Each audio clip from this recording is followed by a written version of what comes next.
Pemirsa, si Dimas gara-gara gagal nyulik si Arsy, dia sekarang malah pengen mau nabrak si Dias. OMG para pemirsa, kayaknya nih orang pengen dipiting kali ya palanya.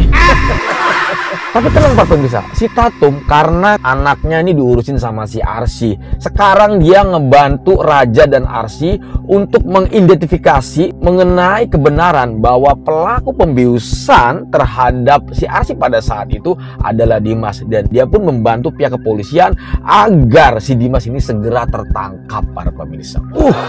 Lebok lah pokoknya buat Dimas ya.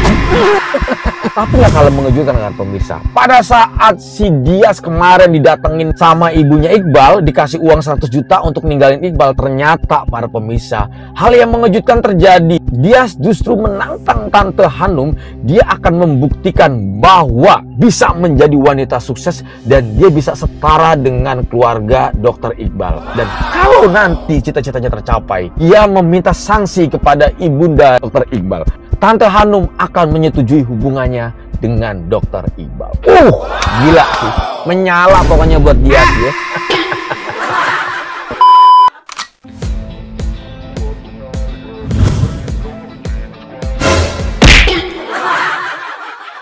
Oke guys, assalamualaikum warahmatullahi wabarakatuh. Selamat datang lagi teman-teman. Apa kabar kalian semua? Semoga sehat selalu, panjang umur, banyak rezeki, dan selalu dimudahkan segala urusan. Dan siapapun kalian yang menonton video ini, semoga doa saya yang terbaik buat kalian. Alright. Dan buat teman-teman yang baru pertama kali gabung dengan channel ini, saya ucapkan selamat datang. Semoga tayangan ini bisa menghibur kalian semuanya ya para pemirsa. Seperti biasa teman-teman, kita akan membahas ya sinopsis dari trailer drama series Amka di episode yang ke-86 para pemirsa. Cerita ini akan kita mulai dari Dias. Kemarin pada saat Dias didatangi oleh Tante Hanum ya, langsung ke rumahnya tuh ya teman-teman ya. Yang dimana tujuan dari Tante Hanum ini adalah tidak lain tidak bukan, dia menginginkan agar si Dias ini untuk segera berhenti dan stop menjalani hubungan bersama anaknya yaitu Dr. Iqbal. Dan tidak tanggung-tanggung para pemirsa, pada saat itu Tante Hanum menggeletakkan uang dengan jumlah cek yang menurut gue nggak terlalu sedikit. Itu banyak banget teman-teman, ratusan juta. Gila nggak lo? Cuma sekedar minta dijauhin tuh anaknya dari si Dias. 100 juta lo geletakin begitu aja. Wow, ini sih parah ya menurut gue ya teman-teman. Tetapi para pemirsa, apa yang terjadi pada saat itu? Dias justru menolak uang tersebut. Kemudian dia pun menantang balik Tante Hanum. Dia mengatakan, Tante Hanum, berikanlah saya waktu. Saya akan buktikan kepada Tante Hanum bahwa saya juga bisa sukses sebagai wanita karir, yang mungkin saja saya akan bisa membuktikan hal tersebut kepada Tante Hanum. Seandainya kalau saja saya suatu saat bisa menjadi wanita sukses, apakah Tante Hanum merestui hubungan kami?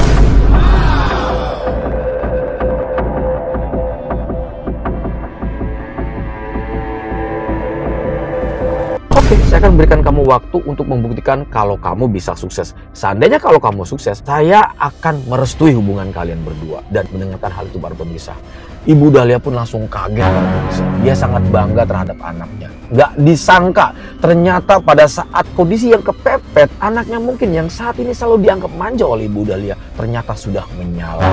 Dia sudah semakin terlihat dewasa. Dan dia menjawab dengan sangat-sangat luar biasa sekali. Wah, amazing ya. Ditantang Tante Hanum ya, akhirnya pulang ya, 100 jutanya dibawa lagi tuh. Padahal pada saat itu para pemirsa, kalau Tante Hanum itu pusing mikirin buang duit 100 juta, si Dias kagak mau, kan kita juga bisa mau nerima ya kan. Kita bagi-bagi sama kalian semua ya kan. Tapi perlu kalian ingat teman-teman, bahwa pada saat itu Tante Hanum itu ngasih uang 100 juta buat Dias itu semata-mata bukan memang sengaja untuk ngasih teman-teman. Kalian tahu nggak sih misinya apa? Kalian mesti ingat bahwa Tante Hanum itu orangnya sangat detail. Jadi dia tuh ngetes gitu. Dia sengaja menggeletakkan uang 100 juta itu semata-mata ingin ngetes keluarga mereka. Apakah mereka benar-benar mata duitan? Kalau saja benar mata duitan, 100 juta lumayan loh. Cus, ya kan? Dibawa, datang ke Banten, bagi-bagi sama kita-kita. Udah, merdeka, dadah Iqbal. Gitu. Cowok yang ganteng bisa nyari lagi, kan gitu. Tapi ternyata kan Dias nggak seperti itu. Jadi pada intinya Tante Hanum itu guys punya misi. Dia tuh pengen ngetes Dias dan juga keluarganya, apakah bener mata duitan atau enggak gitu. Dan ternyata enggak. Nah, Dan alhamdulillah teman-teman, ternyata dia lolos di tes yang pertama. Dia tidak materialistis. Keren ya. Lalu di cerita lain para pemirsa, kita tahu semua, kemarin Dimas ini nekat masuk ke rumahnya Raja dan juga Arsy. Nggak tanggung-tanggung para pemirsa. Pada saat itu dia meminta bantuan kepada anak buahnya yang ahli IT. Ya, dia mampu meretas semua CCTV-nya. Yang dimana pada saat dicek rekaman CCTV pada saat itu sama pihak kepolisian itu nggak ada gambarnya. Seolah-olah kayak dijeda atau dipause ya para pemirsa. Oh my god. Tetapi untungnya pada saat itu penculikan Dimas yang memang sudah diniatkan dari awal ternyata mampu digagalkan oleh Raja dan juga Arsy. Yang sebetulnya itu bukan karena ada niat untuk digagalkan, melainkan karena ada faktor Tuhan tidak mengizinkan bahwa si Arsy ini bisa diculik oleh si Dimas. Lebok sih ya. Ya, awalnya dia udah seneng ya kan. CCTV udah diretas, ya kan? Nggak ada kamera, nggak ada yang bisa nangkep dia, gitu kan? Terus dia bisa masuk dengan leluasa. Semuanya serba enteng banget tuh si Dimas tuh masuk ke rumahnya si Raja dan Arsy. Tetapi para pemirsa, sekali lagi Tuhan sedang berpihak kepada Raja dan juga Arsy. Yang akhirnya pada saat itu hampir saja Arsy bisa diculik dan dibawa kabur ke Singapura. Dia menenggur barang yang ada di sekitaran rumah, kemudian barang itu terjatuh dan menimbulkan bunyi yang begitu dahsyat, dan akhirnya Raja dan Arsy pun sadar bahwa pada saat itu ada orang lain yang sedang masuk di dalam rumah. Leboks ya Dimas. Tetapi bukan itu poinnya para pemirsa. Ketika penculikan itu gagal dilakukan oleh Dimas, dia ini dendam para pemirsa sama si Arsy sama si Raja. Pokoknya gimana caranya dia ingin mempercepat segera menculik si Arsy lalu dibawa pulang atau dibawa kabur ke Singapura nih para pemirsa. Jadi dia ini dendam banget, panas banget. Semua rencananya selalu saja gagal gitu ya. Gimana nih ternyata pada saat dia dalam perjalanan setelah gagal masuk dari rumah Arsy, dia tuh lagi merangkum semua yang ada dalam otaknya. Apa aja kejahatan yang sudah dilakukan sama dia, atau apa aja rencana yang sudah digagalkan oleh mereka gitu ya. Setelah dia merangkum para pemirsa ya, sosok Pak Irwandi tiba-tiba muncul di dalam otak Dimas pada saat itu. Kan gila ya. Akhirnya pada saat itu para pemirsa, ketika nama Pak Irwandi muncul di dalam otaknya, dia akan mengincar keluarga Pak Irwandi. Siapapun itu, dia akan membuat semua keluarga yang berhubungan dengan Pak Irwandi ini menjadi tersiksa dan terancam nasibnya. Dengan satu alasan, dia pengen banget tuh yang namanya Pak Irwandi itu terkena serangan jantung para pemirsa. Nah, nggak sengaja para pemirsa, nyulik udah gagal ya kan. Berapa kali mau nyulik si Arsy gagal terus. Sampai masuk ke rumah gagal terus. Tiba-tiba dia sengaja mengincar Dias para pemirsa. Aduh, ini yang paling bahaya nih. Dia ngincer Dias untuk sengaja dicelakai. Pada saat itu kebetulan sekali si Dias ini keluar para pemirsa. Dimas ini langsung starter mobilnya, kemudian digas-gas, mau ditabrak para pemirsa si Dias ini oleh Dimas. Aduh, tetapi untungnya para pemirsa, karena ada Dr. Iqbal yang sengaja pada saat itu sedang menjemput si Dias para pemirsa. Yang dimana pada saat itu otomatis mobil yang akan ditabrakkan ke badan Dias terhalang oleh kendaraan Dr. Iqbal. Oh, mantap sekali. Dimas, lemok ya.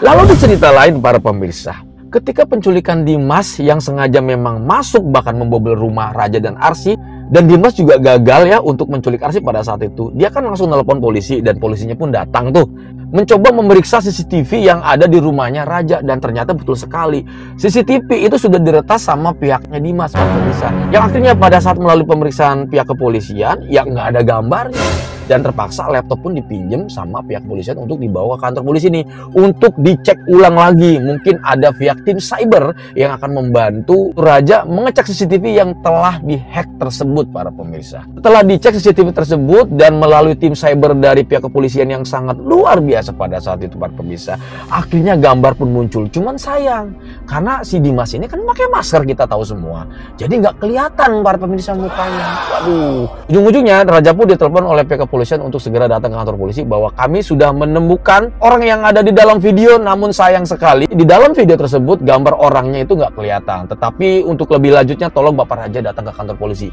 kata Pak Polisi. Dan setelah datangnya Raja dan Arsy ke kantor polisi, dia pun langsung berkomunikasi kepada pihak kepolisian, para pemirsa. Dan bukan cuma sampai di situ. Raja pun meminta bantuan terhadap si Tatum untuk mengidentifikasi mengenai orang yang membius Arsy pada saat di TPA tersebut. Dan kebetulan sekali para pemirsa, ketika dipanggil si Tatum ini dikasih kabar yang sangat membahagiakan. Kenapa? Karena kita tahu semua, anak yang ditinggalkan oleh dirinya setelah dia masuk penjara ini kan otomatis terlantar pada saat itu. Sudah diurusi dan dipertanggungjawabkan tentang kehidupan yang layak oleh Arsy, para pemirsa. Tatum pun sangat terhanyut dan sangat terkagum terhadap sifat dan karakter Arsy pada saat itu. Dia mengucapkan banyak terima kasih atas kebaikan yang dilakukannya dan dia pun meminta maaf. Dan sebagai permohonan maaf dan mungkin bisa dibilang balas budi, Tatum ini berusaha untuk membantu Raja dan Arsy untuk memburu si pelaku kejahatan yang mencoba membius Arsy pada saat di TPA, dan bahkan mungkin semuanya berlanjut ke orang yang sudah membobol rumah Arsy, para pemirsa. Dan akhirnya dengan bantuan Ibu Tatum, akhirnya pihak kepolisian pun mendapatkan sebuah gambaran-gambaran atau titik terang bahwa semuanya ini berhubungan dengan satu orang terpidana yang bernama Dimas, yang saat ini sempat divonis mati, namun kenyataannya Dimas masih berkeliaran di luar sana. Wah, setelah Tatum semakin berbuka suara, para pemirsa, akhirnya pihak kepolisian pun langsung berbondong-bondong untuk mencari dan mencoba menangkap si Dimas yang psikopat, para pemirsa.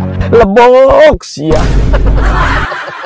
Oke pemirsa, itu adalah sinopsis trailer drama series Angka di episode yang ke-86. Semoga ini bisa menghibur kalian semuanya. Mohon maaf kalau ada kata-kata salah pada saat saya membuat konten ini. Tujuan saya yang pertama adalah menghibur kalian. Kalau kalian tidak merasa terhibur oleh konten saya, ya sudah, buang aja tuh HP-nya. Kalian rusak HP lo pada. Terima kasih banyak. Saya udah dari pamit. Assalamualaikum warahmatullahi wabarakatuh dan bye-bye.